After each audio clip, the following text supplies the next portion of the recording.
किसी ने क्या खूब कहा है दोस्तों, मंजिलें उन्हें मिलती है जिनके सपनों में जान होती है। पंखों से कुछ नहीं होता दोस्तों, हौसलों से उड़ान होती है। नमस्कार दोस्तों, कई बार आपने देखा होगा कि हमारे सामने कुछ परिस्थितियां इस तरह की विकट खड़ी हो जाती हैं जिससे हम यह नहीं समझ पाते कि हमें करना क्या है, और उन विकट परिस्थितियों को हम फेस नहीं कर पाते। जो लोग उन विकट परिस्थितियों को झेल जाते हैं तो वो आगे निकल जाते हैं और ऊंचाइयां छू लेते हैं, लेकिन जो उन परिस्थितियों को देखकर पीछे हट जाते हैं वह जिंदगी में पीछे ही रह जाते हैं। दोस्तों, यह एक प्रकृति का नियम है। इंसान हो, पशु पक्षी हो, जानवर हो, कोई भी हो, सबके साथ कुछ ना कुछ विकट परिस्थिति आना लाजमी है। दोस्तों, आज मैं इसी से संबंधित आपको एक छोटी सी कहानी बाज की सुनाता हूं। दोस्तों, क्या आप जानते हो कि बाज की उम्र लगभग 70 साल की होती है और वो अपनी आधी उम्र पर लगभग 30 या 32 साल की उम्र पर आने के बाद उसके नाखून बड़े होने के कारण झुक जाते हैं, उसकी चोंच वो भी बड़ी होने के कारण झुक जाती है और उसके पंख वो भी भारी हो जाते हैं और छाती से चिपक जाते हैं। लेकिन बाज क्या करता है, सुनिए। बाज उस विकट परिस्थिति को झेलता है।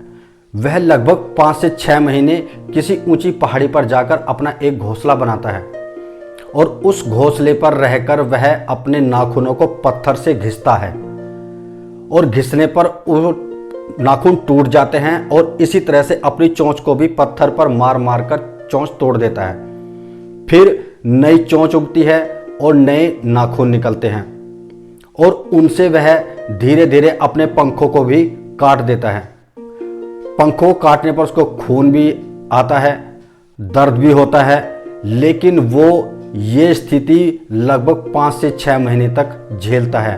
मतलब उसके जीवन का एक कड़वा सच है।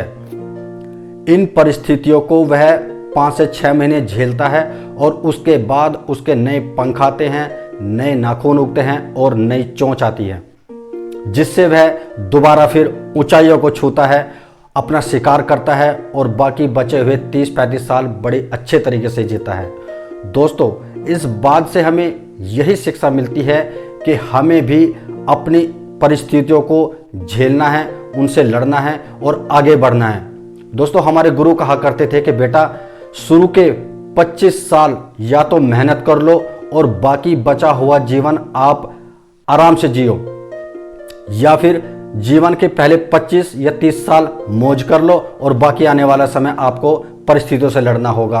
और ये बिल्कुल कड़वा सच है।